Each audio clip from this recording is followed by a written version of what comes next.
Assalamualaikum warahmatullahi wabarakatuh. Salam sejahtera untuk kita semua. Hari ini kita akan mengenal sosok yang sangat menginspirasi bangsa Indonesia, yaitu Bapak Baharudin Yusuf Habibie. Beliau lahir di Parepare, Sulawesi Selatan pada 25 Juni 1936 dan dikenal sebagai Bapak Teknologi Indonesia. Selain sebagai insinyur kelas dunia, beliau juga Presiden ketiga Republik Indonesia yang memimpin di masa transisi reformasi. Namun, yang membuat beliau sangat istimewa bukan hanya kecerdasannya, tetapi juga nilai-nilai yang beliau pegang teguh sepanjang hidupnya. Nilai-nilai ini sejalan dengan 7 nilai berakhlak yang menjadi core values aparatur sipil negara, berorientasi pada pelayanan, akuntabel, kompeten, harmonis, loyal, adaptif, dan kolaboratif. Mari kita lihat satu persatu. Jika berbicara nilai berorientasi pada pelayanan, Pak Habibie selalu menempatkan kepentingan bangsa di atas kepentingan pribadi. Beliau berani mengambil kebijakan yang mempermudah kebebasan pers dan membuka ruang demokrasi meskipun itu penuh resiko politik. Pelayanannya kepada bangsa juga terlihat dari pengabdian beliau di bidang teknologi, membangun PT Dirgantara Indonesia agar Indonesia bisa mandiri dalam membuat pesawat. Semua itu adalah bentuk nyata berorientasi pada pelayanan, di mana memberikan yang terbaik untuk rakyat. Dalam hal akuntabilitas, kita mengenal Pak Habibie sebagai sosok yang bertanggung jawab. Saat menjabat, beliau menyampaikan laporan pertanggungjawabannya secara terbuka kepada MPR. Meskipun pada akhirnya laporan tersebut ditolak, namun beliau menerimanya dengan lapang dada.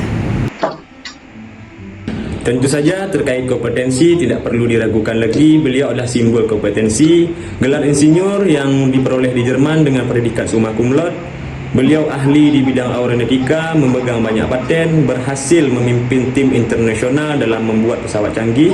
Kecakapan ini menunjukkan bahwa menjadi ASN ataupun pemimpin berarti terus belajar, menguasai bidangnya dan memanfaatkan keahlian itu untuk kemajuan bangsa. Pak Habibie juga sangat menghargai orang lain, apapun latar belakangnya. Beliau membangun hubungan baik dengan semua pihak, bahkan dengan pihak yang berbeda pandangan politik dengan beliau. Berbicara loyal, Habibie adalah contoh kesetiaan pada bangsa dan negara. Meskipun sukses di luar negeri, beliau memilih pulang ke Indonesia untuk mengabdi. Berbicara adaptif, Pak Habibie memimpin Indonesia di masa paling sulit, yaitu terjadi krisis ekonomi, gejolak politik, dan tuntutan reformasi.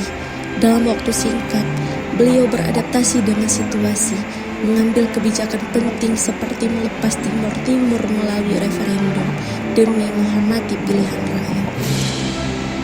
Kemampuan beliau menyesuaikan diri dengan cepat tanpa kehilangan arah membuat beliau berhasil membawa bangsa ini melewati masa transisi. Pak Habibie selalu bekerja dalam tim, baik saat memimpin riset pesawat di Jerman maupun di Indonesia. Ia percaya inovasi besar lahir dari kerjasama banyak orang. Sebagai presiden, beliau melibatkan berbagai pihak dalam proses reformasi, mulai dari akademisi, pers, mahasiswa, bahkan lawan politiknya. Kolaborasi ini menumbuhkan fondasi demokrasi yang kita nikmati hingga sekarang. Dari keteladanan B.J. Habibie, kita belajar bahwa kecerdasan saja tidak cukup. Kita perlu memegang teguh nilai-nilai berakhlak, berorientasi pada pelayanan, akuntabel, kompeten, harmonis, loyal, adaptif, dan kolaboratif. Terima kasih. Mari kita terus berkarya untuk Indonesia. Jadilah ASN yang berorientasi pada pelayanan, Yang akuntabel dan kompeten. Yang harmonis dan loyal. Yang adaptif Dan kolaboratif.